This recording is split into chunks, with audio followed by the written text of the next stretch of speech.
Olá pessoal, tudo bem com vocês? Estamos aqui para iniciar mais um episódio do GRTcast da Benhoff, o podcast que impulsiona os seus resultados na gestão de terceiros.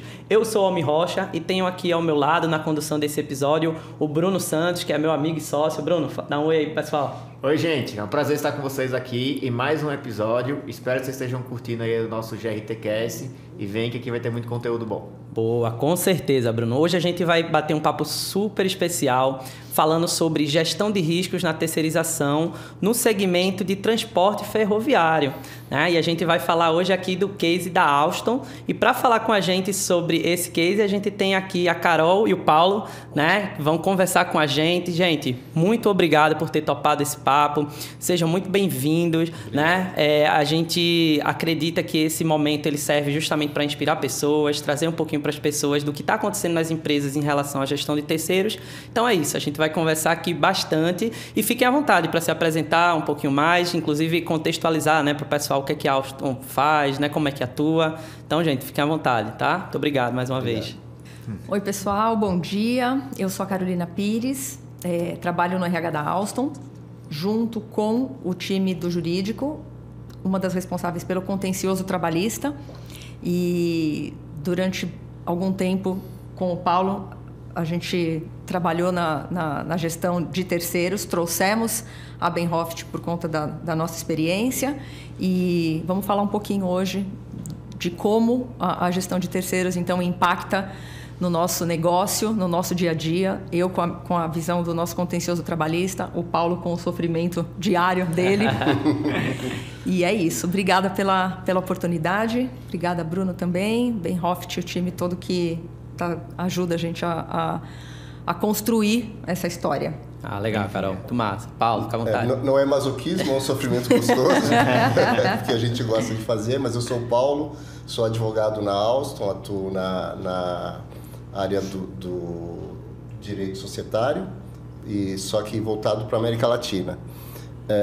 Em 2018 veio a proposta da empresa para que nós implantássemos esse controle, né, dos empregados terceirizados, e a gente tinha, como é que faz? Isso fica no jurídico, em que área que fica, né?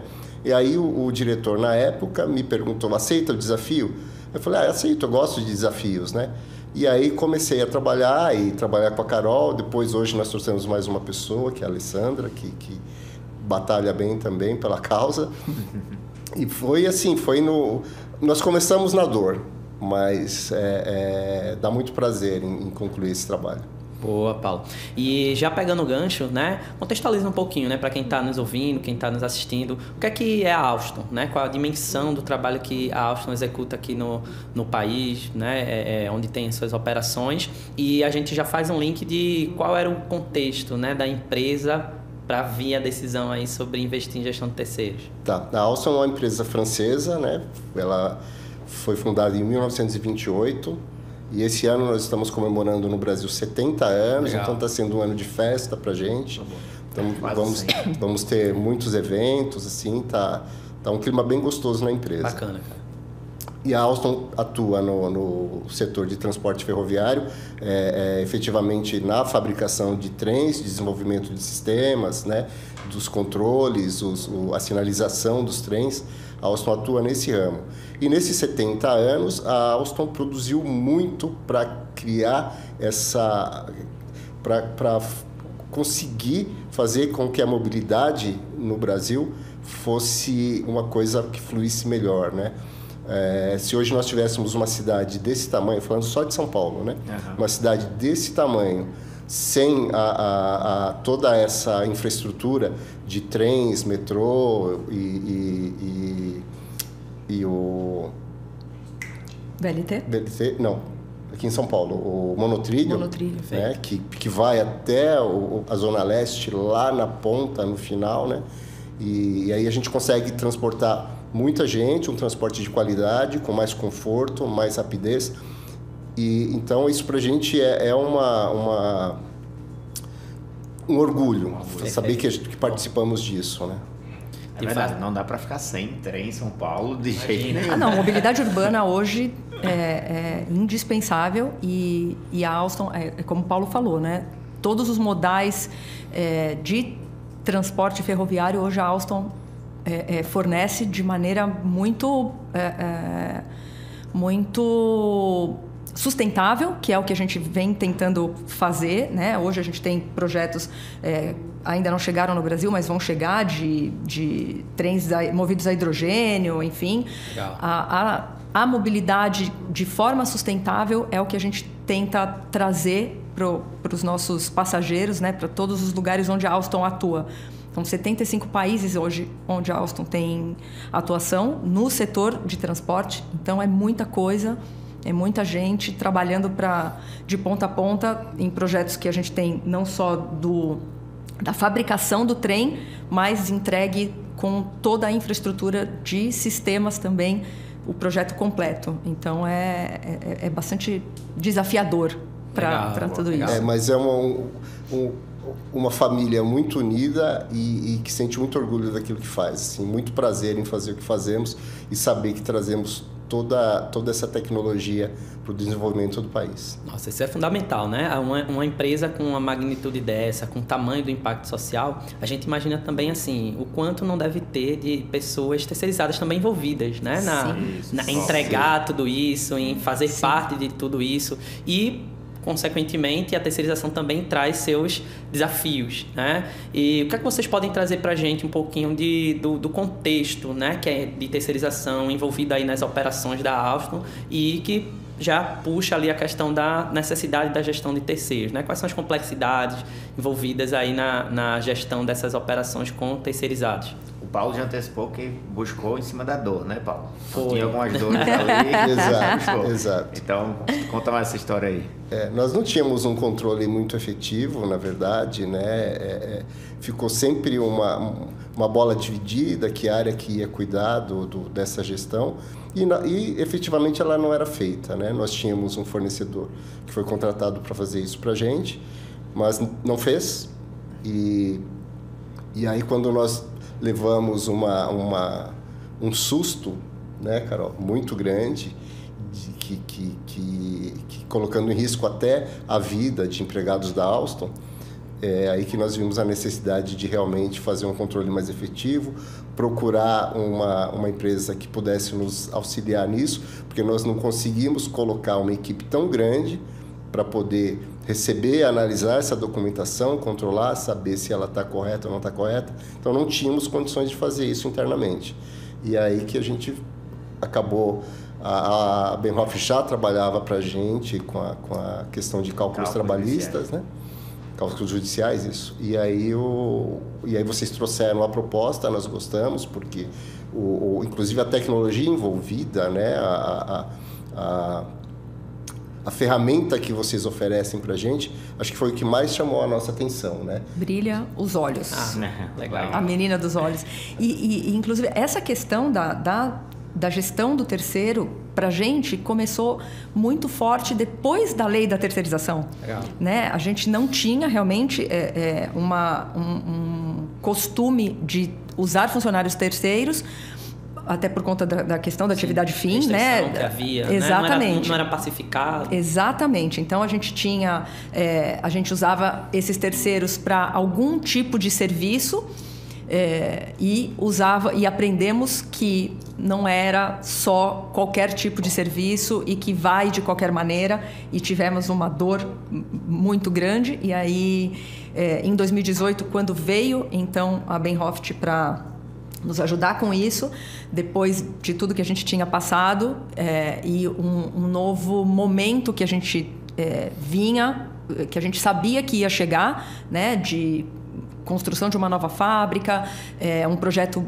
bem grande que a gente estava desafiando para conseguir, então, decidir, terceiriza, não terceiriza, posso, não posso, se terceiriza, como a gente faz, como que a gente vai conseguir isso, né? Porque era muito difícil. Eu vou terceirizar a atividade fim, então eu vou ter um terceiro e um funcionário Alstom fazendo exatamente a mesma coisa. Quais os riscos, né? Então, disso, né?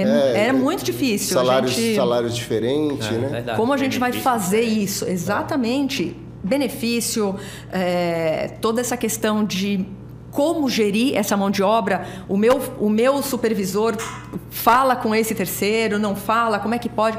É uma mudança de cultura muito grande trazer um terceiro para dentro da companhia, né? Para todo mundo.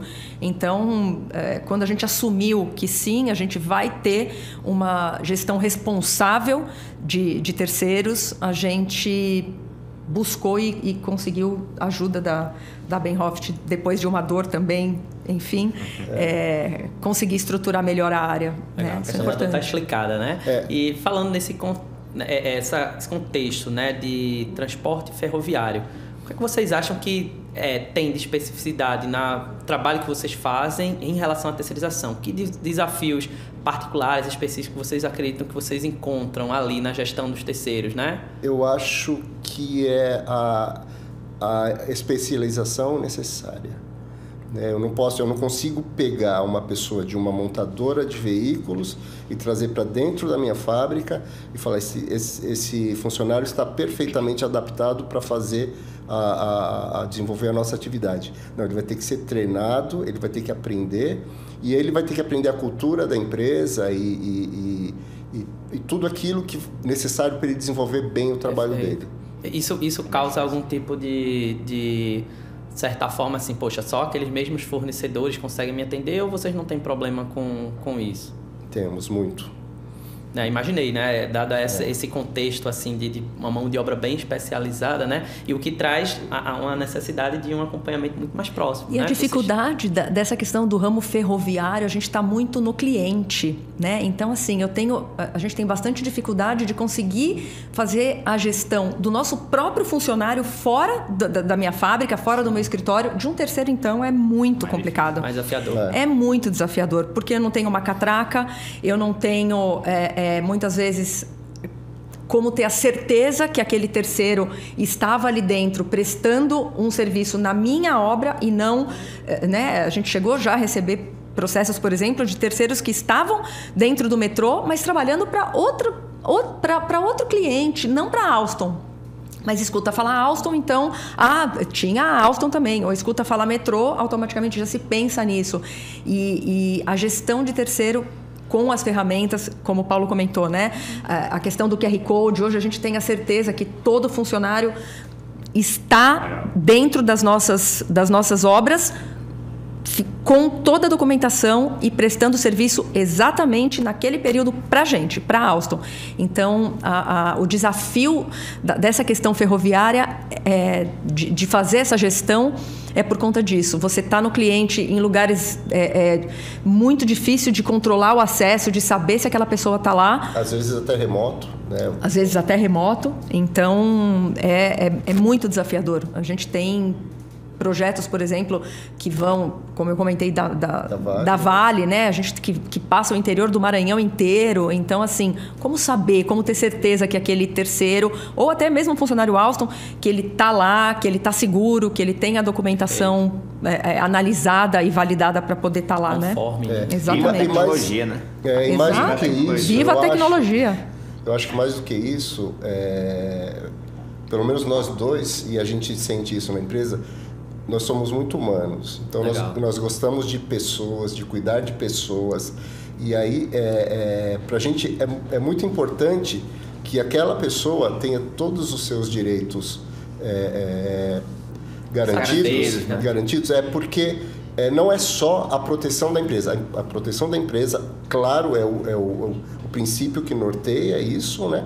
Mas também que aquela pessoa, que eu muitas vezes não sei nem o nome, que está lá num lugar remoto, no meio do Agreste, não sei onde, e que aquela pessoa está tendo todos os seus benefícios garantidos, que ela recebe salário em dia, que o FGTS está sendo depositado, que recolheram o INSS, que ele está protegido. Que ele tem os EPIs necessários para poder realizar aquela atividade. Segurança. Então, essa parte de segurança... Né? Ganha a contratante, ganha o fornecedor e também, principalmente, ganha o funcionário. O funcionário, sim, não tenho dúvida. Todo mundo sai ganhando com a gestão terceira. Exatamente, exatamente. E como tudo começou, pessoal? Então, como que vocês começaram a estruturar esse processo, né, de gestão dos terceiros, né? Quem deu o pontapé inicial, né? A área, quem deu o pontapé inicial, isso veio da diretoria, isso foi puxado por algum outro departamento dentro da empresa. Conta um pouquinho pra gente dessa história, né? Como foi a estruturação dessa área, desse processo dentro da organização.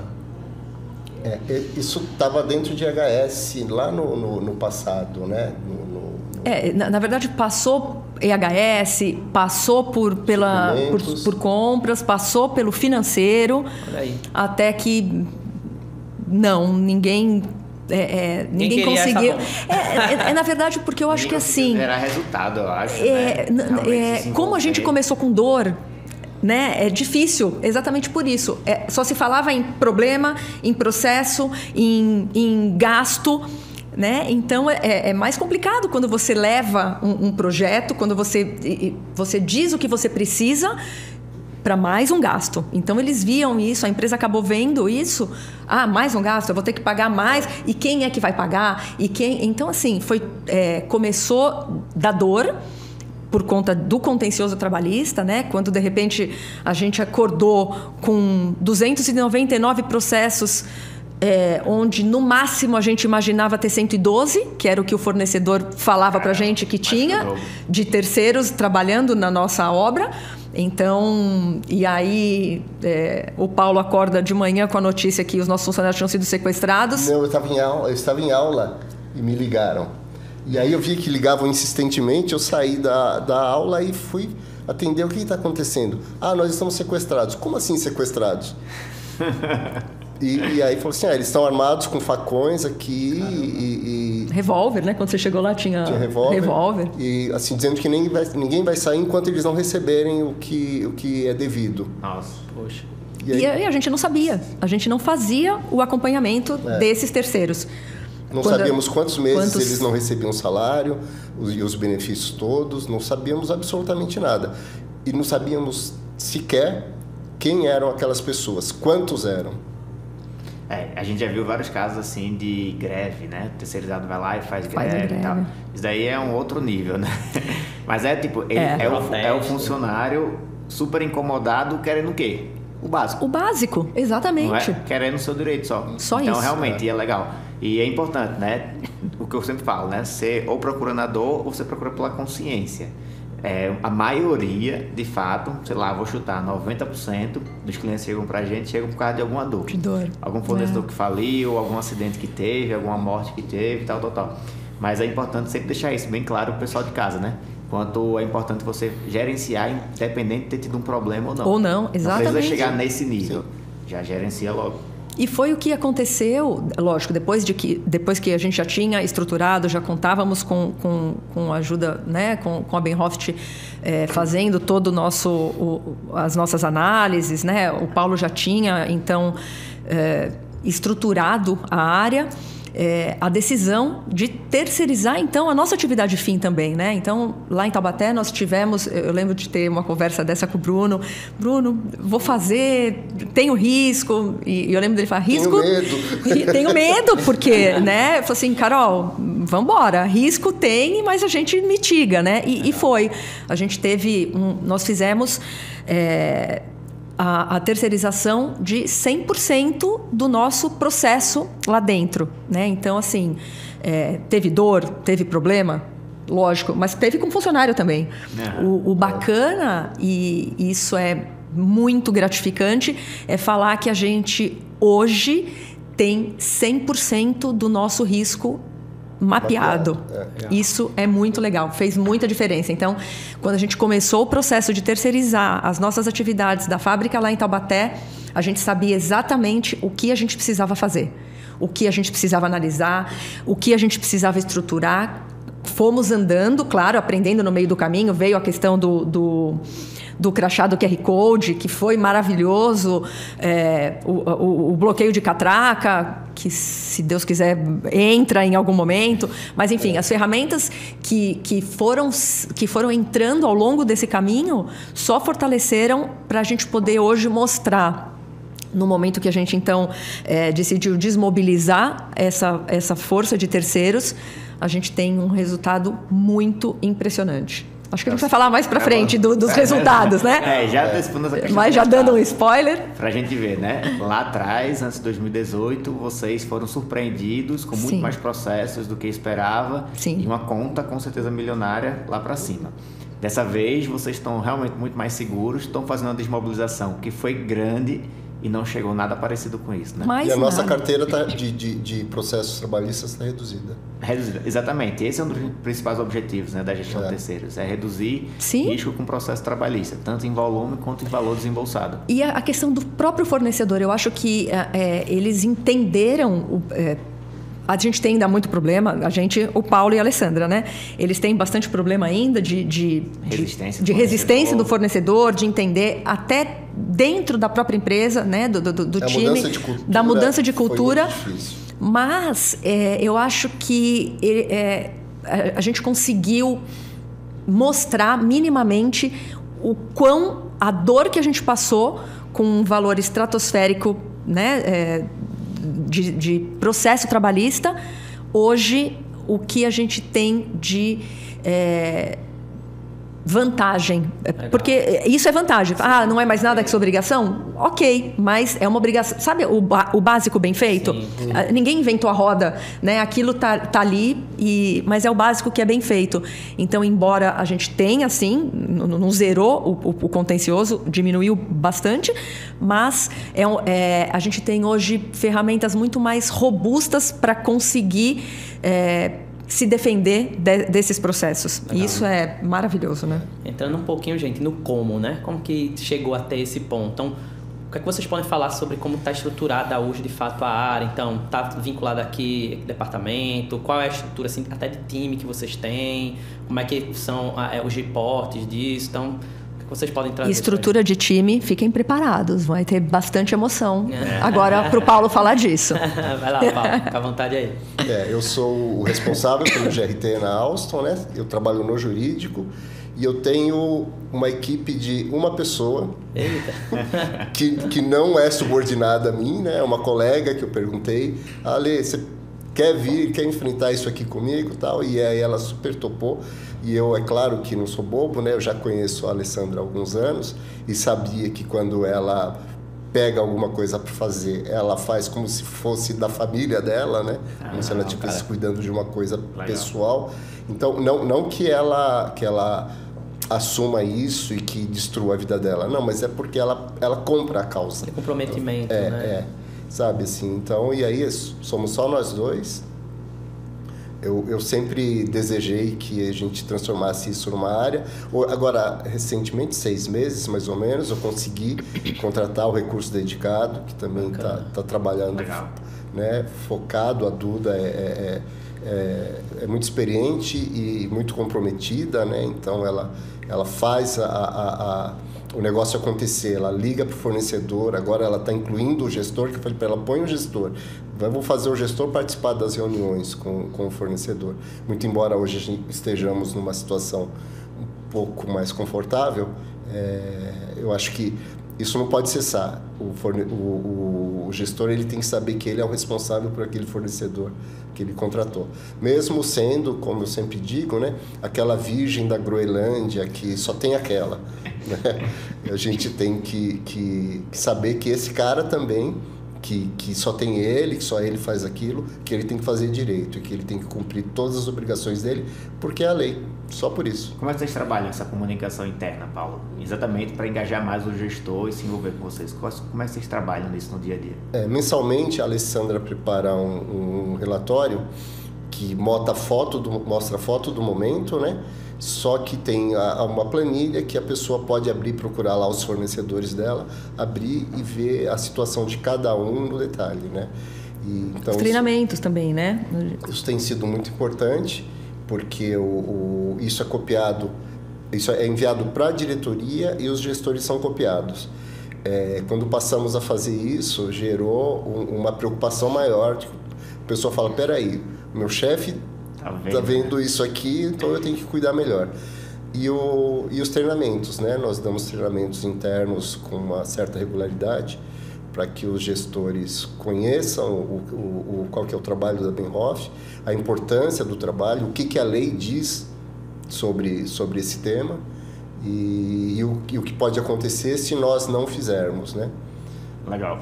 Olha que bacana, né? Vocês estão envolvendo os gestores, vocês estão criando meio que um ranking, né? De certa forma, além dos gestores, e realmente dando visibilidade ao dado. A gente defende muito isso. Já teve workshop que eu fui fazer com gestores de contrato e eu sempre gosto de colocar, né? Quem são os piores fornecedores, os mais críticos. Aí tem gestor que fica surpreso. Mas como assim? O cara tá ali num nível super crítico e você nem sabia que estava assim. Aí você, poxa, não é por aí. E na hora que você expõe também, você também está valorizando os melhores fornecedores / gestores, né? Porque isso é importante também. Se o fornecedor está indo bem, é também resultado de uma ação direta do gestor que está fazendo acompanhamento. Agora, se o fornecedor está indo mal, é também culpa do gestor que não está fazendo o seu papel correto e acompanhando ali o fornecedor. Sim. Então, acho que isso é muito bacana. Uma velha discussão é qual o papel do gestor, né? Então, isso daí é infinito para a gente trabalhar. Mas o que eu sempre digo, uma coisa que eu ouvi assim, que me marcou muito foi: você pode colocar o que é o máximo esperado de um gestor de contrato, mas qual é o mínimo esperado? E, cara, faz pelo menos isso. É o básico bem feito ali, né? Tem gente que vai fazer o máximo, legal. Sim. Mas todo mundo tem que fazer pelo menos o mínimo. O mínimo. Eu acho que pra gente tem também além da busca por esse envolvimento do gestor, foi o envolvimento um tanto quanto voluntário de suprimentos. Que ele sabe que para contratar novamente um fornecedor, ele precisa saber se esse fornecedor está ok. Então, eles têm acompanhado mais de perto também. Legal. Hoje, nos nossos contratos, já existe uma cláusula específica, chama cláusula Benhoft. Já tem lá, é verdade. É verdade. Então, já está lá. Legal. Não tem um contrato Alstom agora. Os que precisam fazer aditivos, os antigos já né, são colocados, mas os novos já nascem com cláusula Benhoft. E pronto, sei lá, a cláusula 7, cláusula Benhoft, 7.1, aí vai, né? E a cláusula, então, ela vai melhorando, né? Porque tinha a cláusula Benhoft.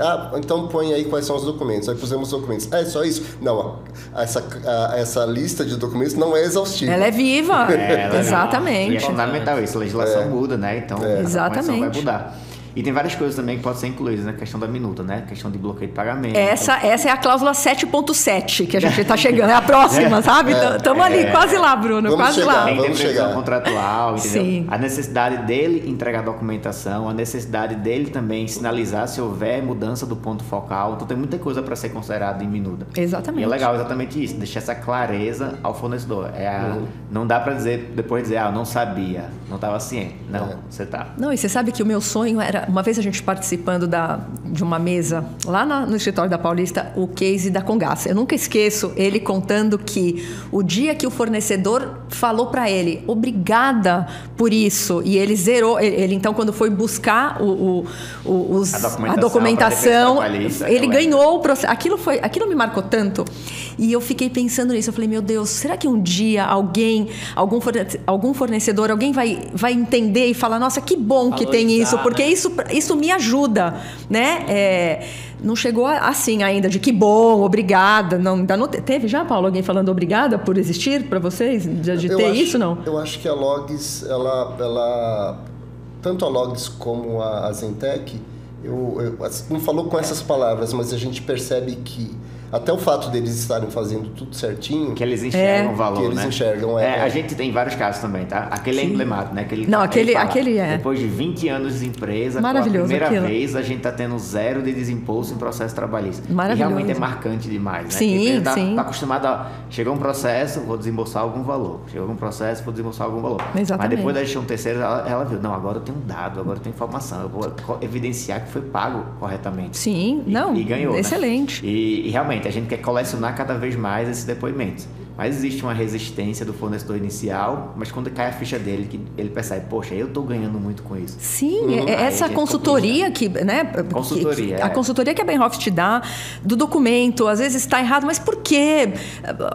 tem fornecedor que de verdade não entende, ou não sabe, ou não, né? E até reforço mais, não é, a parte da Benhoff é muito forte, né, a nossa consultoria, mas tem que ser muito à vontade do cliente também. Sim, senão não tem. Como contratantes, tem esse papel, né? Tem esse papel de ser a consultoria também, de entender que o fornecedor precisa dessa ajuda, exatamente, do porquê não pode ser um cartão de ponto...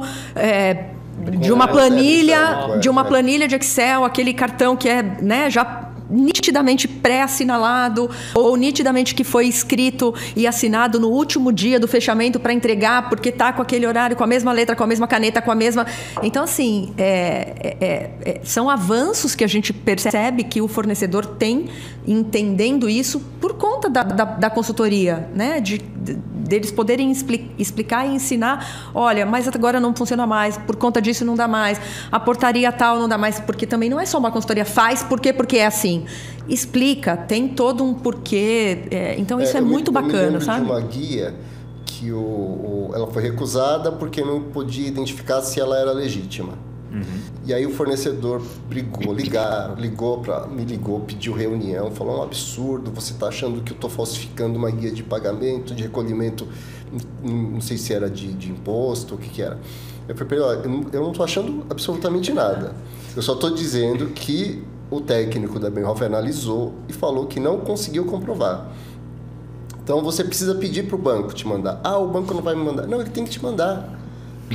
E aí ele foi, aí olhou, procurou tal, depois voltou e falou assim, não, realmente aquela guia era do mês anterior e desse mês não tinha sido paga, então nós pagamos aqui com a multa, ajuda. Olha aí.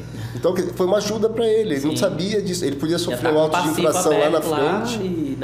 E é legal ouvir vocês falando, pessoal, porque você vê que dá para trazer muito impacto e assim como o Paulo falou, com não necessariamente tantos recursos. Porque, afinal de contas, é o Paulo, uma pessoa ali junto, né? Fazendo isso tudo acontecer. Sim. Então... Almir, eu queria 5 pessoas. E ó, fala isso. Se você consegue fazer esse impacto todo, né? Com 2 pessoas, cara, com 5, com certeza você vai conseguir impactar muito mais. Um ponto importante que a gente sempre destaca é preciso ter o impacto, né? Medido, como é que você vai fazer... já desde o primeiro, né, o dia 0 ali da gestão de terceiros, até para que você, quem sabe, ganhe mais força e vai pedindo recurso, né? Então, mostrar resultado e ganhar mais, né, orçamento, ganhar mais liberações, né? E aí, Sim. gente, pegando um gancho nisso, a gente sabe que o processo de implantação da gestão de terceiros é um processo desafiador. Mexe com Sim. cultura, mexe com processo, né? De repente até mexe com egos dentro da De repente não, mexe. Né? Então, tem tudo isso. O que é que vocês podem trazer, assim, de quais foram os principais, quais estão sendo os principais desafios, né? Ao longo dessa implantação, para chegar até aqui onde vocês chegaram, como vocês passaram por eles, né? Como vocês passaram por esses desafios.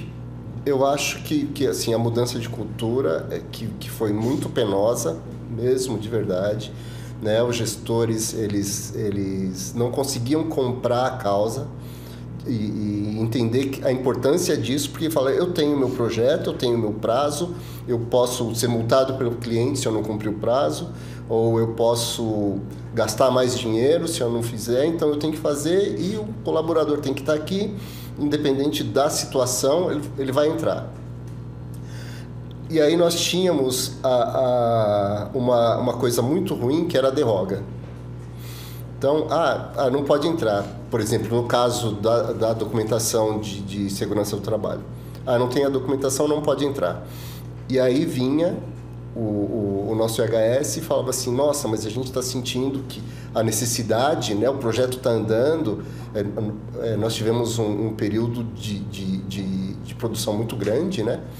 E então tudo era muito corrido, a gente estava construindo a fábrica e produzindo ao mesmo tempo. Então era tudo muito confuso, você chegava lá, tinha gente fazendo um piso, e na tenda do lado tinha um cara mexendo com um outro equipamento e fazendo o desenvolvimento do trem.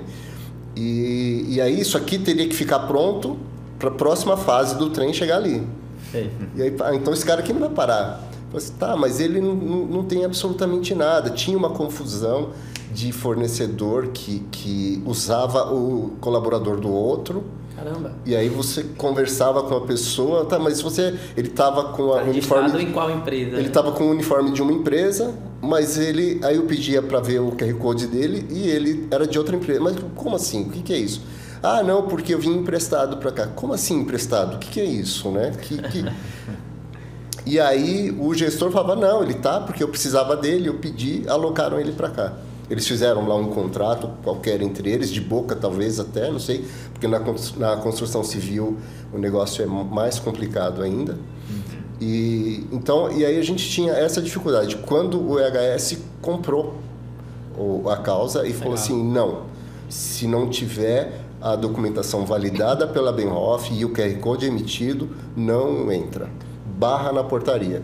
Aí a partir daí, e aí as pessoas entenderam que tá bom, tem que fazer, então o contrato uma semana antes, até que tudo esteja regular, mas vai ter toda a documentação. E a gente já conversou uma vez, Paulo, que eu acho legal até reforçar aqui pro pessoal, o trabalhista, a gente demorou um pouco mais de tempo, né, para ganhar força, engajamento e tal. A mobilização foi muito mais rápida. Foi. E exatamente por causa disso, né? Sim. A decisão foi, olha, não tem a documentação, ainda no momento crítico aqui na planta, não entra. E terminou que rapidamente a gente ganhou um engajamento alto, conformidade alta dos fornecedores na mobilização. Exatamente. E isso é bacana, né? Porque, tipo, é ação. Vocês aprenderam no trabalhista que poderia ser mais duro de alguma forma, na mobilização já foi muito mais fácil. E na mobilização também teve uma dor, né? Embora não tenha sido aqui no Brasil, ajudou muito. A gente teve essa dor doeu. A gente teve um acidente fatal num site nosso no Chile. Era um terceiro. E que sequer poderia estar ali dentro, né? Ele não tinha a capacidade técnica, ele era amigo do dono da empresa. Não tinha um contrato de trabalho. Não tinha contrato, como ele estava desempregado, então o dono da empresa, que era amigo dele, para ajudar, deixou ele ir fazer a instalação das câmeras de segurança. Ele não tinha habilidade, capacidade técnica, não tinha, enfim, pisou e caiu e foi fatal. Infelizmente teve o óbito dentro da fábrica. Então, assim... Tem que aprender, né? O mais importante é isso. Tem que rever processo, tem que aprender, exatamente. Tem que atuar de maneira diferente. Então, porque uma vida... Não, perdeu. Acabou, né? Não volta mais. Fala qual é o valor dessa vida, né? Não tem. Para a vida dele que se acabou, né? Para a família, para os amigos, para todo mundo, né? Então, e foi esse caminho, né, Paulo? Desculpa... Como você falou, EHS, a partir do momento que EHS tomou aquilo como também mais uma força para ajudar, né? Porque também é um time que é enxuto para analisar tanta documentação de tantos terceiros. A hora que a EHS pegou aquilo e falou, não, vamos junto, principalmente porque né, EHS é um valor hoje na Alstom e não se discute. Segurança não discute, não tem... Tolerância zero. A tolerância é zero. Então, teve uma força muito importante. Quando veio a mobilização e o time de EHS entendeu o quão podia contar com a Benhoff para essa análise, para essa ajuda, para estruturar isso de uma forma muito robusta, né, de documentação, aí hoje a mobilização a menina dos olhos, sabe? Eu acho que é aquele negócio, peraí, isso aqui sou eu que faço, como é que eu vou passar para outra pessoa? Será que vai fazer direito, né? E até acontecer esse desapego... Sim. Isso é legal de comentar um pouco, né? Porque com certeza isso acontece em outras empresas, né? A área interna já faz e acha que é para continuar sempre fazendo e abraça muito aquele dali, mas existe tecnologia no mercado, existem pessoas especializadas que, para mim, a área interna tem que estar muito mais em campo. Quando falar, né? E até dá para linkar com isso, assim, qual a importância, já que a gente está falando muito de EHS, né? Poxa, eu estou agora com uma empresa que consegue trazer visibilidade de pontos baseados na avaliação documental, né? Mas o quanto está lá em loco, né? Acho que foi mencionado isso aqui, né? O Paulo foi lá na situação que aconteceu, né? O quanto é importante, como que vocês enxergam o impacto de estar presente em campo, de estar lá atuando, vendo as situações acontecendo, né? Situações para poder resolver. O que é que vocês pensam a respeito desse ponto? Assim, sem querer ocupar o espaço da equipe de EHS, mas assim, a gente tem uma parceria muito boa, né? Assim, somos amigos mesmo. Então, quando eu digo, tô indo para a fábrica, tal, vou passar o dia aí, então eles me recebem muito bem, a gente visita a fábrica se precisar e olhamos se tem alguma coisa que não está legal, né? Tem então um calendário para alguma coisa ou é mais alguma frequência? Eu vou uma vez por mês. Legal. Né? Nós temos uma reunião, eles têm uma reunião lá com os fornecedores de balanço do mês e orientação para o próximo mês, né? Perfeito, uma boa prática aí. E essa questão do ocupar espaço, né, Paulo, para eles foi muito importante, porque o tempo que eles passavam no escritório, ali, olhando o ASO, eles conseguem estar lá no campo, estar lá na fábrica, estar lá na via, lá nos clientes. Então, assim, isso foi derrogas, muito importante. Se ocupando das derrogas, porque aí a pressão era em cima deles, diretamente. Eu preciso que 10 funcionários, 30, 40 entrem hoje e não tem documento. Então, o que eu faço? Não sei o que, precisa entrar, o prazo está correndo, entra. Né? Quando ele passou essa responsabilidade para um crachá QR Code, ele fala assim, isso aqui é o seu bilhete de entrada, se não tiver, não entra. Isso daí liberou, inclusive, um peso das costas deles. E até que todo mundo, certamente, chegava a dizer, eu quero entrar agora, olha o que é documentação. Aí foi aquela pressão para a pessoa analisar a documentação na hora, só que não é assim. Tem que fazer com calma, interagindo, tem que ter um SLA. Quando você repassa isso para uma consultoria, o pessoal respeita muito mais o SLA, né? Diz, é 1 ou 2 dias úteis, o prazo é esse, o fluxo é esse. Sim. E a turma segue com beleza. Mas eu queria reforçar isso, tá? Ainda tem muita empresa que a área de EHS fica analisando documentos, quando deveria estar em campo. Em campo, exatamente. Então, é muito importante deixar esse recado para o pessoal. Quem mexeu no meu queijo, né? Ninguém pode entrar aqui. Não, mas a nossa diretora de RH, ela é muito de EHS, a Silvia, ela é muito mão na massa. Legal. Ela não, sabe, técnico de segurança atrás da mesa, no computador, sentado, analisando a ASO. Gente, desculpa, não dá. É lá, é no campo, é olhando EPI, é olhando máquina, é vendo atividade. Senão, não tem sentido, né? Não dá. Então, ela comprou super a ideia e... Legal, gente. Hoje... Vamos falar de resultados agora, né? Vocês já adiantaram um pouquinho pra gente e tal, mas hoje, quais são as principais métricas que vocês acompanham, né? Indicadores de sucesso aí desse programa de gestão de terceiros, dessa iniciativa? O que é que vocês podem trazer, assim, de grandes vitórias que vocês já têm alcançado ao longo desse processo? Eu acho que, assim, essa redução da carteira de processos trabalhistas, eu acho que foi uma grande conquista e eu acho que se deve muito a esse trabalho que é feito, né? E a forma como a empresa tem feito as coisas tem contribuído para isso, né? Agora, acho que estamos aquém ainda daquilo que nós desejamos, né? A vinda do recurso dedicado mudou um pouco a forma como estamos conseguindo tratar isso, porque justamente por ter uma equipe tão pequena, né, 2 pessoas, é complicado de fazer reunião com fornecedor, fazer reunião com gestor e tentar ensinar, sendo que eu não tenho o know-how necessário para ensinar qual que é a configuração de um documento, como é que ele tem que ser apresentado e tal. E dedicação, né? Porque eu concordo muito com isso. Toda empresa tem que ter alguém engajado em interagir com o fornecedor, em provocar o fornecedor e dar suporte ao fornecedor. Sim. Ou é da consultoria ou é alguém interno de vocês. Mas o fornecedor precisa desse apoio, desse engajamento. Porque senão tem fornecedor que é mais ativo e vai lá e faz o seu papel, mas a gente sabe que tem vários também que não faz. Sim. Então é legal isso daí, né? De ter essa pessoa dedicada com foco em engajar o fornecedor. Então acho que isso é o importante. Então hoje estamos quase com 70% da documentação conforme. No sistema e 57% conforme, né? Então, para a gente, isso está aquém daquilo que nós gostaríamos. Ainda é um desafio, né, Paulo? Depois de 6 meses de recurso dedicado, eu queria ter chegado a 80%. Não chegamos ainda, mas estamos trabalhando, né? Eu acho que agora encontramos o caminho. Legal. E, obviamente, né, com a adesão, como fala, né, outras cláusulas lá e outras formas de chegar junto ali do fornecedor, tanto no amor quanto na dor, com certeza isso vai deslanchar. A gente já está chegando próximo ao fim aqui do nosso episódio, mas eu queria trazer mais alguns pontos. Acredito que o Bruno deve também ter algumas ideias aí, mas nem tudo é flores, né? Nem tudo são flores nesse processo. A gente sabe do impacto que isso causa, a gente consegue ver assim no olhar de vocês o quanto isso é genuíno, essa atenção, esse cuidado, querer fazer realmente um impacto na vida das pessoas, né? E a gente já comentou aqui sobre desafios, mas eu queria comentar um pouquinho com vocês sobre lições aprendidas. Então, ao longo desse processo, né, olhando para trás agora pelo retrovisor, que lições vocês extraíram de pontos que vocês podem pensar assim, eu faria diferente, né? Se voltar agora eu mudaria, eu teria começado por aqui, teria feito dessa forma, né?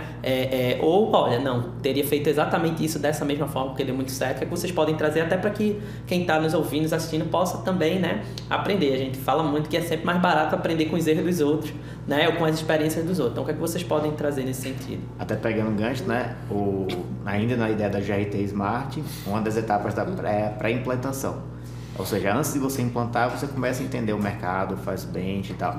Isso daqui é uma forma que a gente está dando ao público para eles fazerem um bench com vocês sem precisar estar ali no dia a dia, entendeu? E aí, com certeza, dá para corrigir bons erros. Aí é legal isso daí, né? O que vocês fariam diferente? Eu acho que eu teria preparado a empresa para o início do projeto.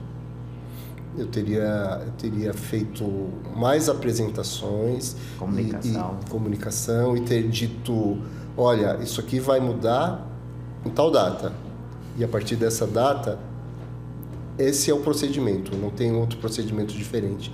Eu acho que nós somos muito maleáveis no começo e aí as pessoas foram sempre acomodadas, achando que está tudo bem, a gente sempre fez assim. Esse é um problema, né? Porque as pessoas sempre falam, mas sempre foi feito assim.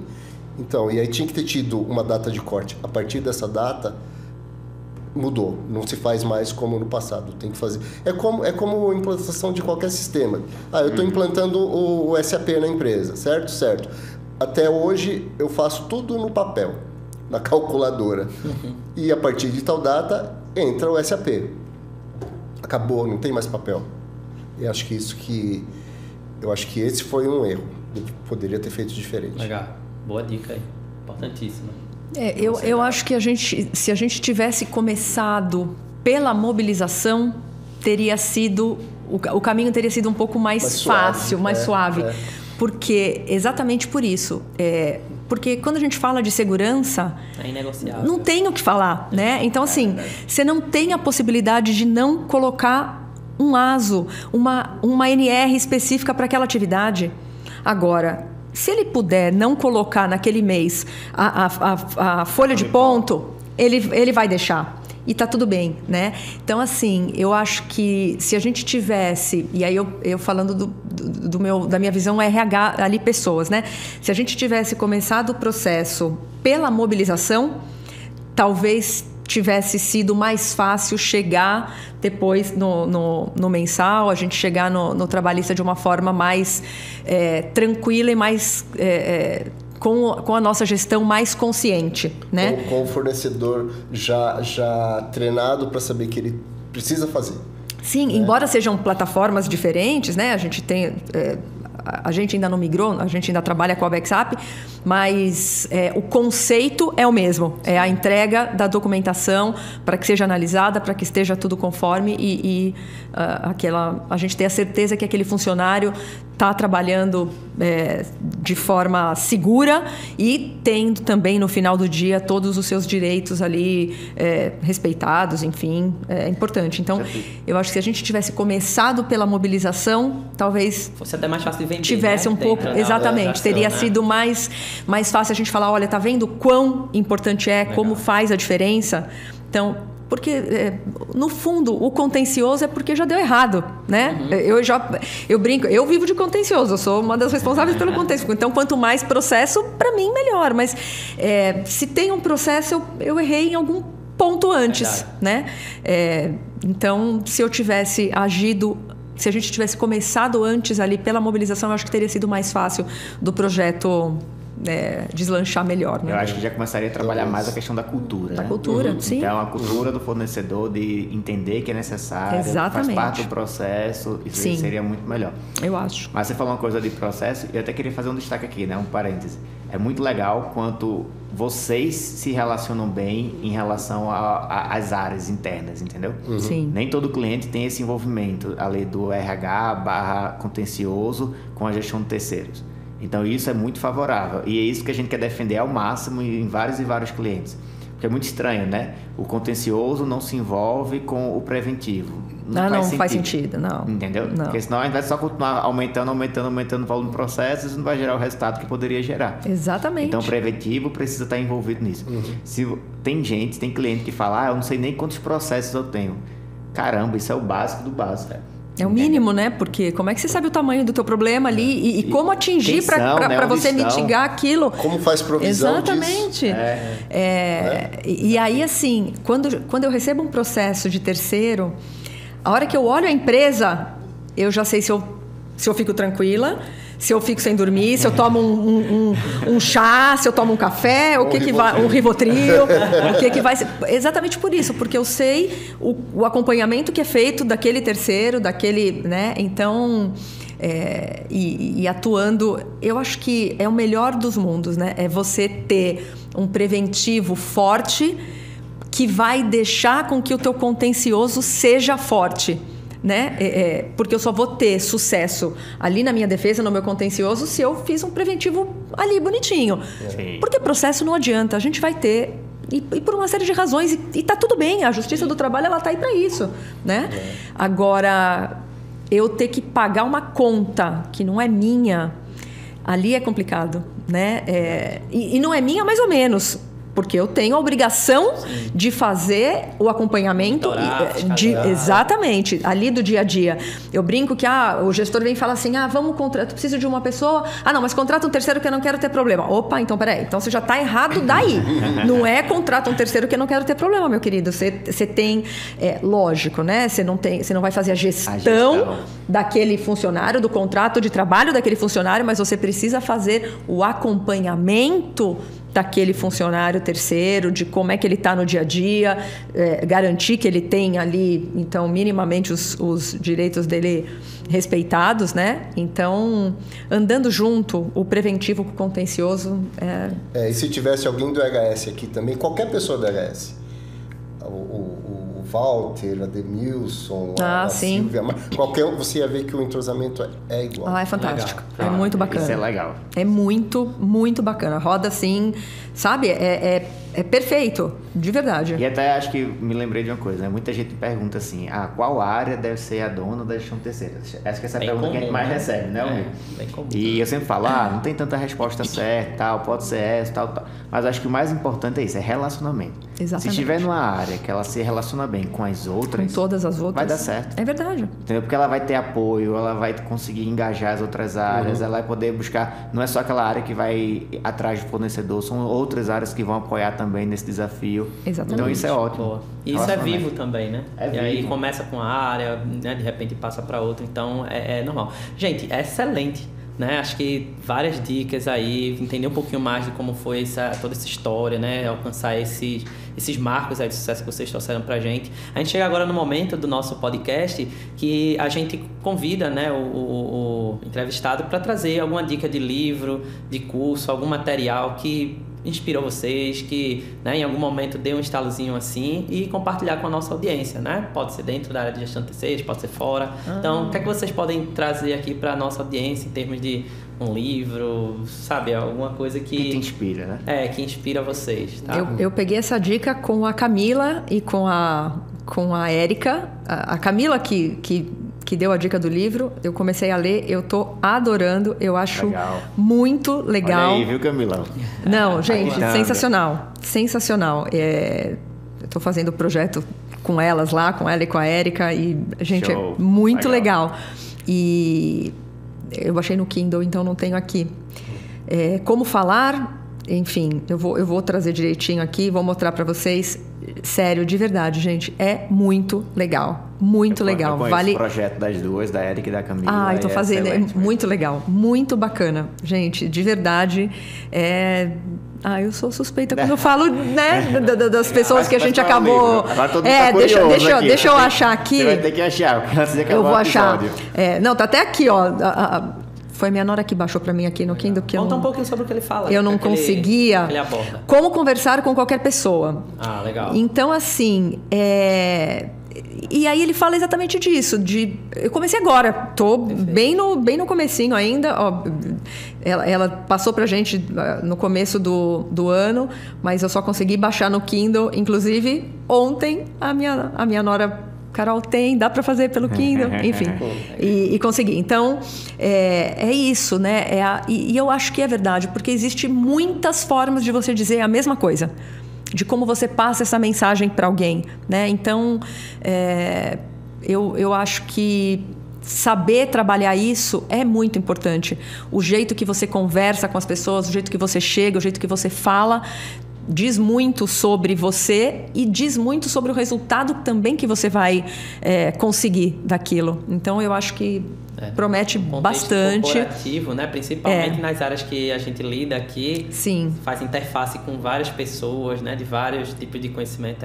Eu acho que vai ser, eu acho que vai ser bem bacana. Eu tô super entusiasmada. Vamos ver. Legal, Carol. Paulo, você tem alguma dica para trazer aqui? Eu ganhei recentemente de um amigo, não terminei de ler ainda também, né? Mas é um livro Por que coisas ruins acontecem a pessoas boas. Então, ele não tem... não é voltado para parte corporativa. Para a parte corporativa. É mais... trata de espiritualidade, mas também de relacionamentos, né? Então, ele foi escrito por um rabino e ele consegue fazer a gente enxergar que mesmo numa coisa muito ruim que tenha acontecido, aquilo ali pode ter algum fruto bom. Sim. Então, isso daí me remete a toda a problemática que nós tivemos na Alstom, né? Porque nós tivemos algumas situações muito ruins, mas conseguimos extrair dali coisas boas e conseguimos estar evoluindo para que isso cada vez mais se torne uma coisa que possa ocorrer menos, né? Acho que esse é um livro muito bom, excelente, muito gostoso de ler. Excelente. Gente, então estamos chegando ao fim dessa conversa, né? Foi um papo muito produtivo, muito bom. Bacana. E acho que se a gente tivesse mais e mais horas, a gente continuaria aqui, né? Trazendo muita coisa bacana para a nossa audiência. Mas a gente queria agradecer, tá? A vocês, de coração, por ter estado aqui, né? Marcando presença nesse episódio, trazendo para a gente lições valiosas, pontos importantes, que com certeza vão agregar bastante aqui para quem está nos ouvindo. E agora eu queria deixar vocês à vontade para trazer as considerações finais, se despedirem aí e também deixar a informação de contato de vocês, né? Onde é que quem está ouvindo a gente, porque esse é um dos propósitos desse podcast, é também conectar as pessoas, né? Contribuir para esse network. Então, LinkedIn, Instagram, enfim, fiquem à vontade, tá bom? Tá bom. Bom, eu que quero agradecer, assim, é sempre bom estar com vocês, a gente sempre aprende muito com o pessoal da Benhoff, né? A conversa é sempre muito dinâmica e muito próxima, e eu acho que estamos sempre disponíveis, quer dizer, falo por mim. Não, sempre. Disponíveis, sempre que vocês precisarem, pode chamar a gente que vamos estar aqui. É o meu LinkedIn. Desatualizado, né, Paulo? Fala nome, sobrenome e a empresa, pessoal. Paulo Costa Alstom. Pronto, o pessoal vai conseguir te encontrar. No episódio já tem vários seguidores novos aí.